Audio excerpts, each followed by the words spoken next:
Mari teman-teman youth bersama kita akan membaca Alkitab di kesempatan ini.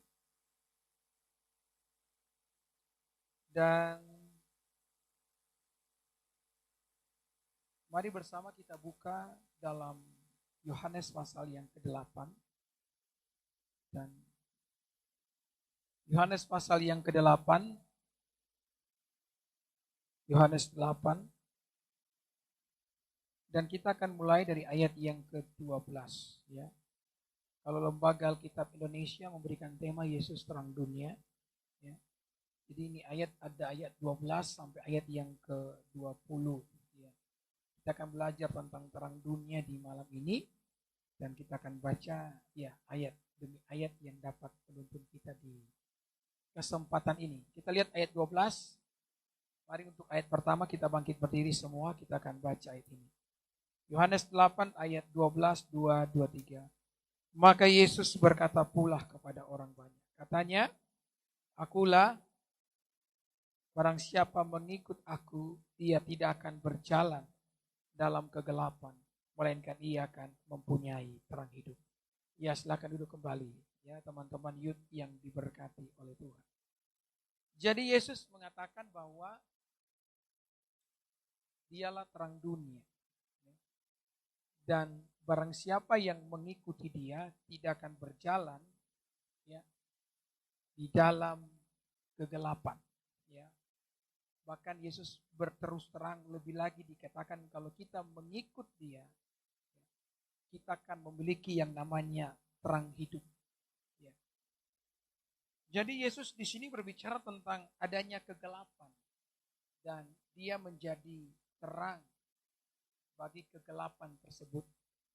Kegelapan di sini tidak berarti tidak ada cahaya. Ya. Tidak ada cahaya matahari atau cahaya lampu. Ya, kalau ya matahari ini usianya sudah sangat tua. Saya tidak tahu berapa usia matahari. Jutaan mungkin Pak. Ya. Semakin tua matahari, ya, semakin panas hari-hari ini. Betul enggak? Ya. Jadi matahari tidak pernah kehilangan cahayanya. Atau matahari tidak pernah redup, matahari selalu bersinar. Sehingga Yesus tidak berbicara tentang terang di sini, terang matahari. Ya. Lagi pula ketika di malam hari, matahari tidak ada, kita diterangi saudara-saudara dengan yang namanya cahaya lampu atau boklak. Jadi kegelapan yang Yesus maksudkan di sini bukan gelap tanpa cahaya, melainkan ya, kegelapan yang Yesus maksudkan adalah hidup tanpa pengenalan akan Allah. Hidup tanpa mengenal Tuhan. Jadi bagaimana hidup tanpa mengenal Tuhan? Orang yang hidup tanpa mengenal Tuhan adalah orang yang hidup untuk dirinya sendiri. Ya. Yesaya 53 ayat 6 mengatakan bahwa kita ini sama seperti domba yang mengambil jalan kita masing-masing. Ya. Jadi domba ini adalah binatang yang paling bodoh, saudara-saudara. Kalau dia mengambil jalannya sendiri, maka dia tersesat. Itulah sebabnya seekor domba membutuhkan yang namanya gembala. Apabila domba itu tersesat, maka gembala itu akan mencari domba tersebut. Sehingga Yesus sendiri pun memperkenalkan dirinya sebagai gembala. Dia gembala yang baik, ya. Yang dikatakan apabila ada 100 ekor domba dan 1 ekor domba itu hilang, maka Yesus bersedia meninggalkan 99 hanya untuk mencari 1 ekor domba yang hilang. Ya. Jadi saudara-saudara, gelap yang dimaksudkan di sini adalah tanpa pengenalan akan Tuhan. Ya. Dan dunia ini sementara diliputi oleh kegelapan yang seperti ini. Nah, kalau gelap tanpa matahari memang buat kita menderita juga ya, karena matahari ini kan sumber energi. Ya. Energi yang dibutuhkan oleh tumbuhan makhluk hidup untuk berfotosintesis. Ya. Tumbuhan itu hanya membutuhkan, dia butuh cahaya matahari. Dia tidak butuh atau tidak bisa menyerap cahaya yang lain, saudara-saudara. Selain cahaya matahari. Jadi kalau matahari sudah tidak ada, maka kepunahan bisa terjadi. Nah, jadi kalau tanpa matahari pun gelap, kita pasti menderita. Tetapi ini yang saya mau katakan, kehidupan akan lebih menderita apabila kita hidup tanpa mengenal akan Allah. Jadi kita butuh mengenal Allah. Bilang kiri kanan, harus mengenal Allah. Ya. Jadi ada satu contoh bangsa yang tidak mengenal Allah, yakni bangsa Nineve. Ya, keluarkan dulu ayatnya. Yunus pasal yang keempat, ayat yang ke-11. Saya suka lihat di belakang sini karena ayat ini cukup besar, saudara. Yunus 4 ayat 11, sama-sama kita akan baca ini 2, 2, 3. Bagaimana? Ya semua baca, 2, 2, 3. Bagaimana sayang kepada Nineve, kota yang besar itu, yang berpenduduk lebih daripada 120.000 orang, yang semuanya tidak tahu membedakan tangan kanan dari tangan kiri dengan ternaknya yang banyak. Jadi ini contoh satu bangsa yang hidup dalam kegelapan, saudara-saudara. Yang artinya mereka tidak mengenal akan Tuhan. Dan Alkitab mengatakan bahwa bangsa Nineve itu akan dihancurkan, ya, oleh karena tidak mengenal akan Tuhan. Jadi kalau kita tidak mengalami pengenalan akan Tuhan, saudara-saudara, kehidupan kita itu akan mengalami yang namanya kebinasaan. Nah, kebinasaan di sini bukan hanya binasa dari dunia ini, tapi binasa di alam kekekalan. Saudara, semua manusia akan mati siapapun dia, ya, akan meninggalkan tubuh ini, meninggal. Ya. Semua kita akan mengalami itu, baik jemaat maupun pendeta. Jadi kematian dalam dunia ini itu wajar. Tetapi yang tidak wajar apabila kita mengalami kematian kekal, saudara. Karena di sana kan ada penderitaan untuk selamanya. Orang-orang yang tidak mengenal Tuhan, yang hidup dalam kegelapan, kalau mati pasti masuk neraka. Ya. Maka saya mau katakan bahwa neraka itu bukan sebuah kecelakaan, surga juga bukan sebuah kebetulan. Ya. Pilihan yang dapat kita ambil hari ini, hidup benar, hidup mengenal Tuhan di dunia ini, supaya ketika mati, kita dituntun Tuhan untuk masuk surga. Yang percaya bilang amin. Ya. Jadi yang namanya neraka itu bukan kecelakaan. Bilang kiri kanan, neraka bukan kecelakaan. Kasih tahu. Bilang juga surga bukan kebetulan. Ya. Semuanya adalah pilihan yang kita ambil sekarang. Ya. Maka kita membutuhkan yang namanya terang dunia. Itulah sebabnya Yesus berkata tadi dalam Yohanes pasal 8. Ya, ayat yang ke-12. Akulah terang dunia. Nah, apa artinya Yesus terang dunia? Artinya saudara-saudara, ya, Yesus terang dunia artinya Yesus adalah contoh kehidupan setiap kita. Jadi Yesus contoh. Sama-sama bilang Yesus contoh. 2, 2, 3. Yesus contoh. Jadi jika kita ingin tahu bagaimana cara hidup yang berkenan kepada Bapa, maka kita harus meneladani Yesus. Ya. Kenapa Yesus itu contoh? Nah, saya catat di sini ada 3 hal yang akan saya sampaikan. Ya. Kenapa Yesus itu contoh? Yang pertama, karena Yesus itu sempurna tanpa berdosa. Ya. Cuman Yesus yang tidak berdosa, semua kita berdosa, saudara-saudara. Ya. Yesus adalah satu-satunya manusia yang kita tahu dia Allah menjadi manusia yang tidak pernah berbuat dosa. Ya. Ada ayat Alkitab mengatakan begini, bahwa semua orang yang lahir dari rahim seorang perempuan pasti dia berdosa. Tetapi ayat ini tidak termasuk kepada Yesus karena Yesus hidup tanpa cacat, noda dan celah. Ya. Itu harus kenapa? Karena Yesus, saudara-saudara, adalah Tuhan yang dimana darahnya akan ditumpahkan bagi kita. Makanya Yohanes 8 ayat 46, Yesus menantang para pendengarnya. Yesus bilang apa? Siapakah di antara kamu yang membuktikan bahwa saya berdosa? Bahwa saya bersalah? Nah, pernyataan ini, adik-adik yang diberkati Tuhan, adalah pernyataan yang sangat berat, yang tidak pernah terdengar oleh atau diucapkan oleh siapapun dalam sejarah manusia kecuali Yesus. Kamu baca buku sejarah kan? Belajar di sekolah kan? Kita juga belajar di dunia maya kan, internet, saudara-saudara, kita belajar. Pernah enggak kamu menemukan ada satu tokoh agama, tokoh politik, atau seorang motivator yang pernah menyampaikan kalimat ini? Siapakah di antara kamu yang dapat membuktikan bahwa saya berdosa? Tidak ada. Kenapa? Karena semua manusia rentan dengan dosa, tapi tidak dengan Yesus. Untuk mengucapkan kalimat ini membutuhkan sebuah keyakinan yang teguh, saudara-saudara. Dan Yesus memiliki itu. Kenapa? Karena dia adalah Tuhan. Saudara, hari-hari ini, 2 hari belakangan atau 3 hari belakangan, ada berita yang viral di Indonesia, yakni Hotman Sitompul dengan Hotman Paris. Sama-sama dua-dua pengacara, saudara-saudara. Saya dengar berita sih, ya ini berita tidak tahu kebenarannya. Bahwa yang namanya Hotman, bukan Hotman Sitompul. Yes. Pengacara satu Hotman Paris, yang Hotman apa? Kalau Sitompul kan aktor politik dia kan, politikus. Ada Hotman apa satu lagi? Ya. Pokoknya Hotman lah saudara. Yang pasti bukan Hotman Katemung. Ya.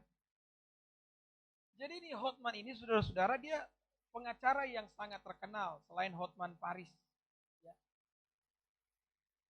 Dan terdengar kabar bahwa dia selingkuh. Saudara.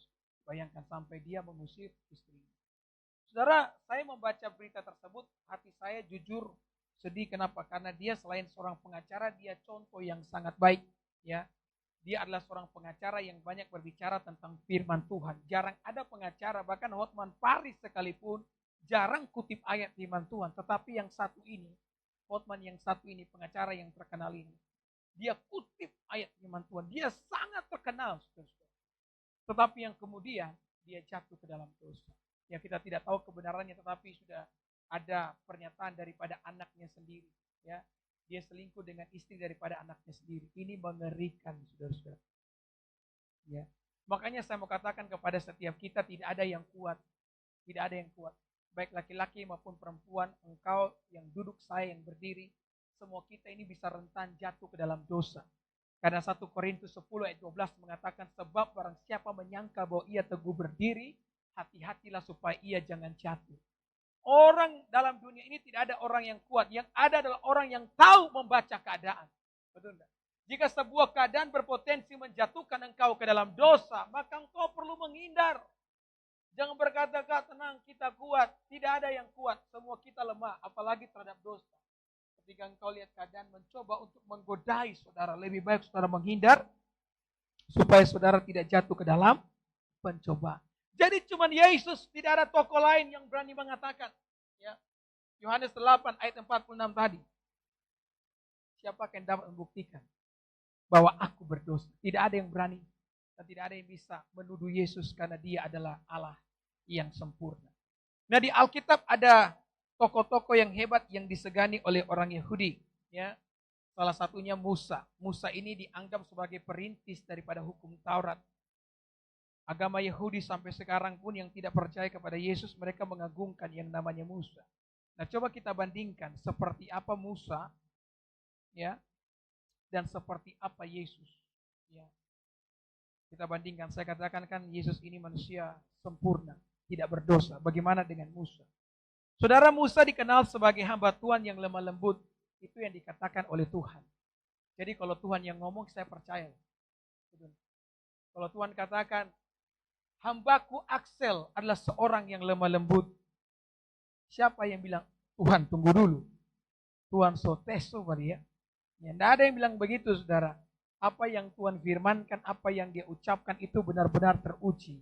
Maka berarti Axel betul lemah lembut. Ya. Ini contoh. Ya. Saya tidak tahu dalam dunia nyata. Ya. Kalau dalam dunia tipu-tipu. Tapi saya berdoa biar dalam dunia nyata Axel jadi anak yang lemah lembut. Ya. Lemah lembut di sini bukan bencong, saudara-saudara ya, tetapi hati yang penuh dengan kelembutan. Ya. Jadi ada satu kali yang namanya MC di acara ulang tahun. Dia tuntun yang ulang tahun. Adik, B tambah A, ini lagi di acara di depan banyak orang. Ba, L tambah O, Lo tambah N, Lon baca, bencong. Nah, saudara ya. Semua orang ketawa. Nah saudara, Musa dikatakan lemah lembut. Tapi Musa ini, saudara-saudara satu kali, dia naik di atas gunung bersama dengan Tuhan dan Tuhan menuliskan 2 loh batu. Maka sesudah 2 loh batu itu selesai, Alkitab mengatakan Tuhan berfirman kepada Musa, Musa sekarang kamu turun gunung karena orang Israel telah menyembah berhala. Maka Musa, saudara-saudara, dia turun gunung dengan kemarahan sambil bawa 2 loh batu itu. Ya. Maka sampai di perkemahan orang Israel dan dia melihat lembu itu telah disembah, lembu yang dibuat dari perhiasan yang telah dikumpulkan. Ya. Maka Musa mengambil 2 loh batu itu dan dia memecahkannya di kaki gunung, saudara-saudara. Ya. Dan ternyata apa yang dilakukan oleh Musa merupakan sebuah pelanggaran di hadapan Allah. Alkitab mengatakan begini, Musa, engkau telah melanggar kekudusanku di hadapan orang Israel. Maka kamu tidak akan masuk ke tanah perjanjian. Ya. Bayangkan Musa yang merintis, tapi Musa tidak bisa masuk, saudara-saudara. Ya. Musa tidak bisa menyelesaikan apa yang telah dimulai di dalam kehidupannya. Ya. Yang membuktikan bahwa Musa ini hanyalah manusia biasa yang penuh dengan keterbatasan sama seperti saya dan saudara. Ya. Tetapi bagaimana dengan Yesus, saudara-saudara? Ketika Yesus didesak oleh sebuah keadaan, ya, Musa kan dia banting batu, 2 loh batu karena didesak oleh keadaan dia marah. Nah, bagaimana dengan Yesus, saudara-saudara? Apakah Yesus juga menjadi marah, ya, ketika dia didesak? Dan kemudian apakah Yesus, saudara-saudara, gagal? Ya. Yesus itu didesak dari meja perjamuan. Ya. Murid-murid yang penuh dengan kepalsuan pada waktu itu, ya. Salah satunya Petrus. Yesus berkata bahwa kalian semua akan meninggalkan aku. Kemudian Petrus bilang begini, Guru, sekalipun mereka semua meninggalkan engkau, saya tidak akan meninggalkan engkau. Yesus bilang, sebelum ayam berkokok 3 kali, kamu akan menyangkal aku sebanyak 3 kali. Di meja perjamuan, dia dikhianati. Sudah. Ya. Kemudian ingat bagaimana janggut Yesus itu dicabut, kemudian Yesus dicambuk, saudara-saudara, ya. Yesus mengalami yang namanya penderitaan.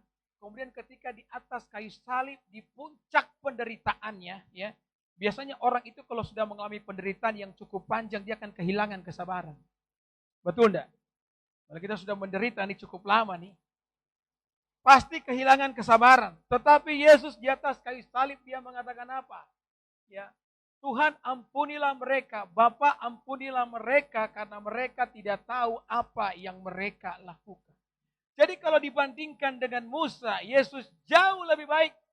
Ya. Seharusnya Musa pun berkata hal yang sama, Tuhan ampunilah mereka karena mereka tidak tahu apa yang mereka lakukan. Justru Musa melakukan yang namanya dosa. Jadi saya mau katakan begini kepada adik-adik yang diberkati Tuhan, jangan berdosa dengan dosa orang lain. Ada amin? Jadi kalau ada yang menyakiti kita, atau ada yang berusaha mencari gara-gara dengan kita, biarkanlah dia dengan dosanya. Jangan ikut berdosa dengan menjadi marah dengan apa yang dilakukannya kepada setiap kita. Ya kan? Ya. Karena hidup ini adalah sebuah proses, kita dibentuk oleh Tuhan melalui peristiwa-peristiwa yang sulit seperti itu dalam kehidupan setiap kita. Ya. Saya katakan ketika saya khotbah tadi malam di Ibadah FC bahwa penderitaan hidup itu sama seperti pemberat pada sebuah mata kail. Jadi waktu kami ada pergi ke Manado karena Ibu Heri punya mama meninggal, beberapa teman juga ikut, saudara-saudara, maka kami selesai dari sana kami pergi di kawasan waktu itu. Nah, di kawasan saya melihat ada 2 orang sementara memancing menggunakan pancingan yang mahal-mahal itu, bukan yang pakai apa itu? Sinar. Jadi saya lihat, saya mendekat dan saya perhatikan ternyata di samping mata kail itu ada yang namanya pemberat yang mungkin terbuat dari timah yang ketika saya pegang berat. Ya. Dan saya mengetahui ternyata pemberat itu ada tujuannya. Tujuannya ketika mata pancing dilempar, dia bisa melambung jauh. Ya. Dan ketika jatuh ke dalam air, dia bisa tenggelam. Ya. Di mana ikan berada. Makanya kan Yesus berkata kepada Petrus, mari bertolak ke tempat yang lebih dalam dan tebarkanlah jalamu. Jadi pemberat itu adalah kesulitan dalam kehidupan kita.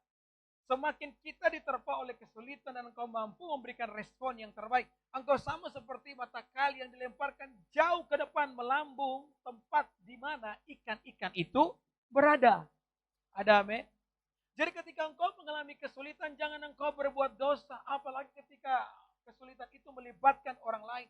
Sama seperti Musa pada waktu itu, sebenarnya Musa perlu membiarkan orang Israel dan jangan terhisap ke dalam dosa setiap mereka.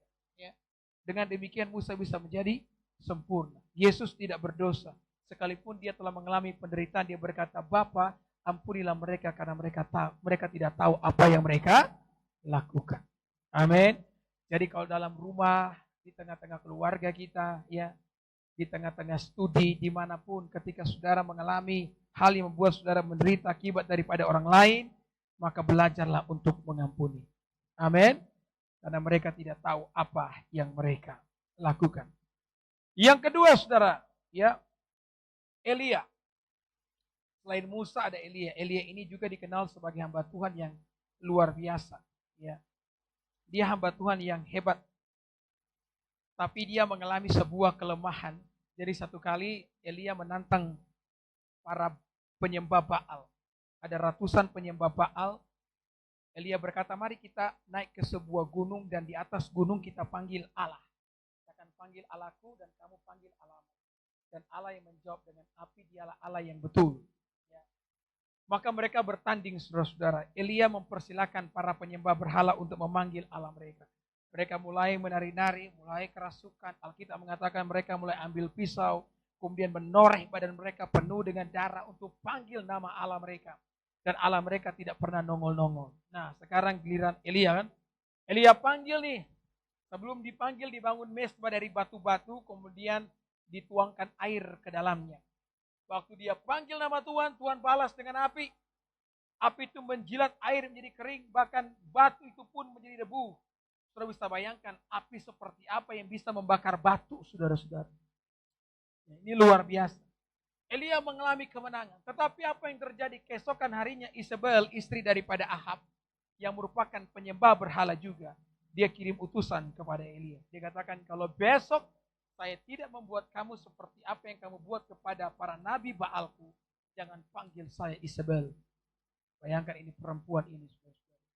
Dia mengancam Elia. Elia yang melihat Tuhan yang menjawab dengan api, Alkitab mengatakan Elia mengalami yang namanya ketakutan, saudara. Ya. Ternyata Elia juga adalah seorang manusia.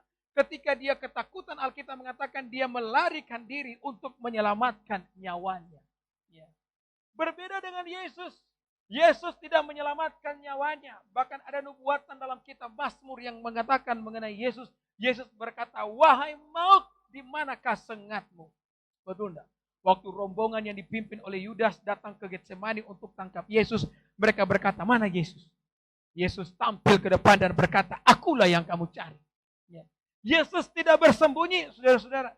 Yesus tidak takut dengan yang namanya kematian. Bahkan Yesus menantang yang namanya kematian. Ada amin? Ya.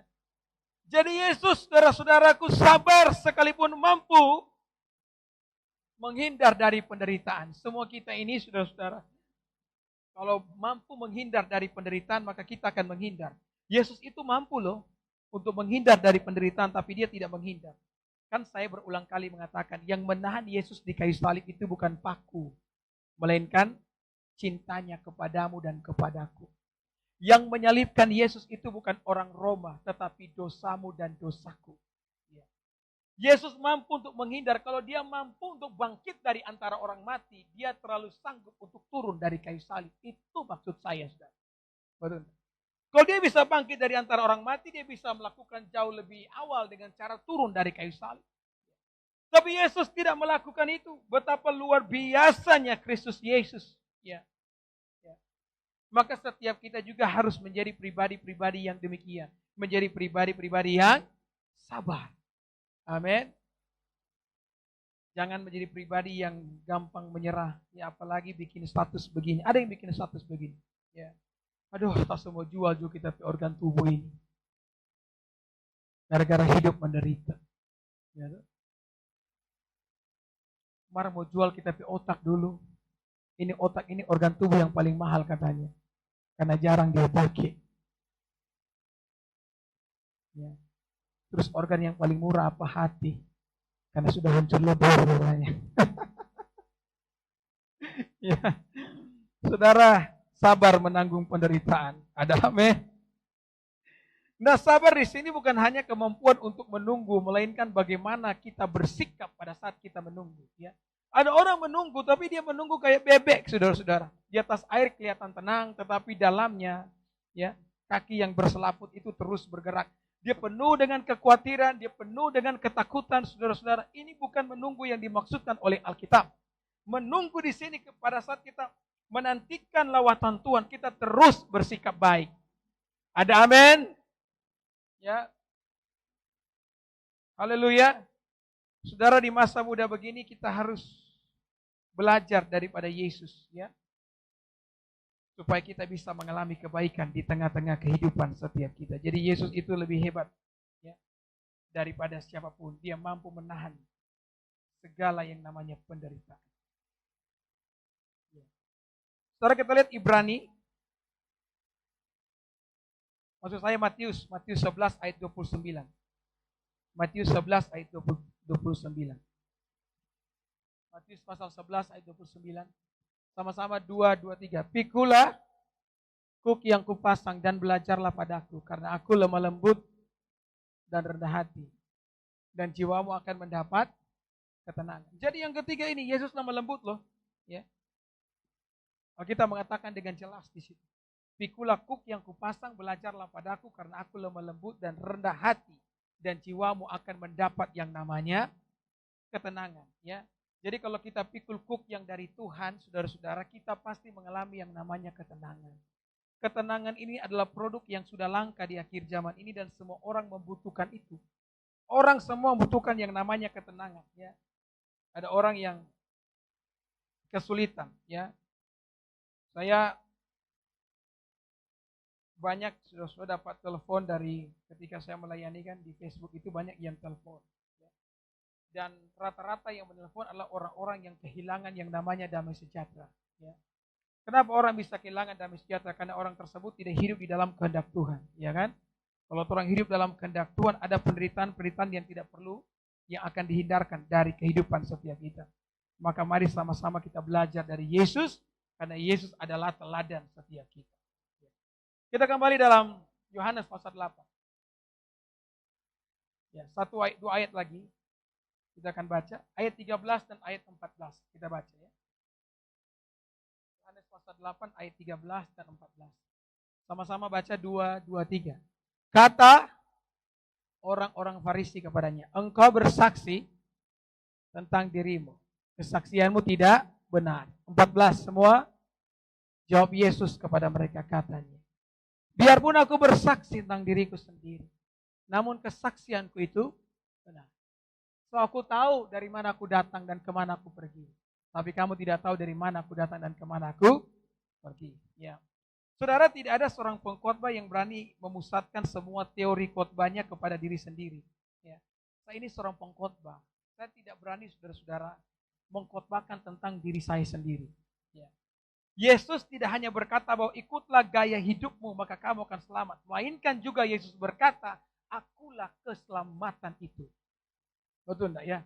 Jadi kalau orang ini berkhotbah, biasanya kalau saya berkhotbah, saya akan pakai toko-toko dalam Alkitab, atau toko-toko yang ada dalam dunia kita yang sudah lebih dulu mati, katakan, yang telah meninggalkan yang namanya legacy, meninggalkan yang namanya contoh dan teladan yang baik, ya. Dari kehidupannya kita bisa ambil hal-hal yang baik, dan kemudian saya khotbahkan. Tidak berani saya mengkhotbahkan tentang diri saya, saudara-saudara. Tetapi Yesus sepanjang pelayanannya, dia selalu berkhotbah tentang dirinya. Dia berkata, akulah jalan, kebenaran, dan hidup. Akulah roti hidup, akulah air hidup, akulah gembala yang baik, akulah. Makanya ahli Taurat, ahli Farisi berkata, kamu ini sombong karena kamu bersaksi tentang dirimu sendiri. Saudara, dengarkan saya baik-baik ya. Ketika Yesus berkata, akulah jalan keselamatan dan hidup, tidak ada seorang pun yang dapat datang kepada Bapa kalau tidak melalui aku. Itu bukan sebuah kesombongan, tapi itu sebuah kenyataan dan kebenaran yang perlu kita yakini. Sama seperti saudara haus butuh minum, saudara lapar butuh makan, demikianlah saudara membutuhkan Yesus agar engkau selamat. Ya. Jadi Yesus berkhotbah tentang diri sendiri. Kenapa? Karena keselamatan itu hanya ada dalam Yesus. Percaya enggak keselamatan hanya dalam Yesus? Saudara percaya? Nah sekarang lihat Yohanes 14 ayat 6. Tidak lama lagi ya saya selesai. Yohanes 14 ayat 6. Kita baca ayat ini. 2, 2, 3. Kata Yesus kepadanya, akulah dan hidup. Tidak ada seorang pun yang datang kepada Bapa kalau tidak melalui aku. Saudara, keselamatan itu cuma dalam Yesus. Memang betul banyak jalan menuju ke Roma, tapi untuk ke surga, semua orang yang ingin ke surga harus datang kepada Yesus. Di luar Yesus tidak ada yang namanya keselamatan. Ya. Agama boleh banyak di muka bumi, tapi keselamatan cuma ada di dalam Yesus. Ya.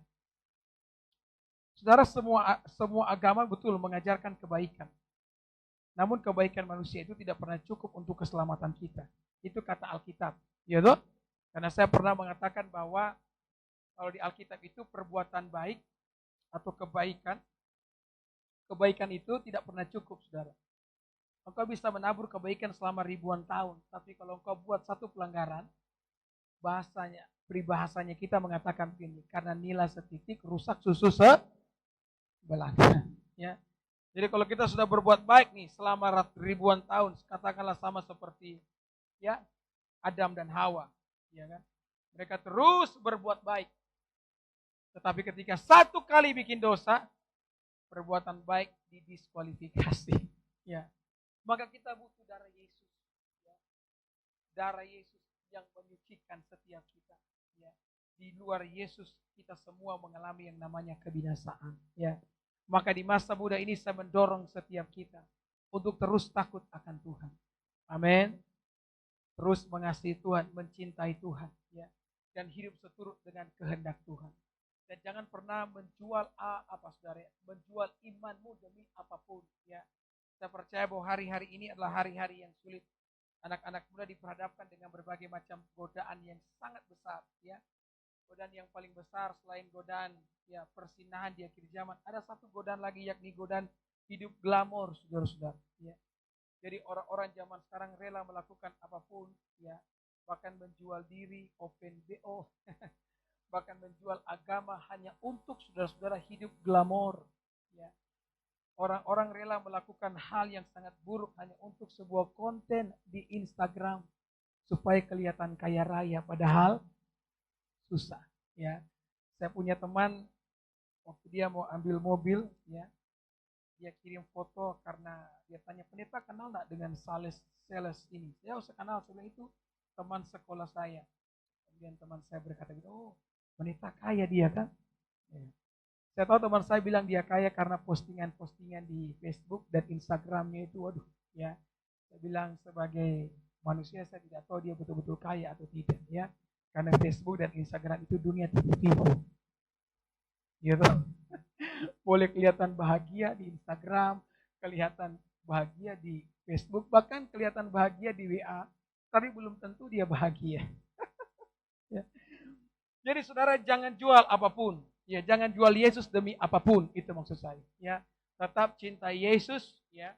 Di masa muda tetap amalkan kebenaran, maka saya sungguh percaya kebaikan dan kemurahan Allah menjadi milik bagian setiap kita. Amin. Puji Tuhan. Mari kita berdiri semuanya.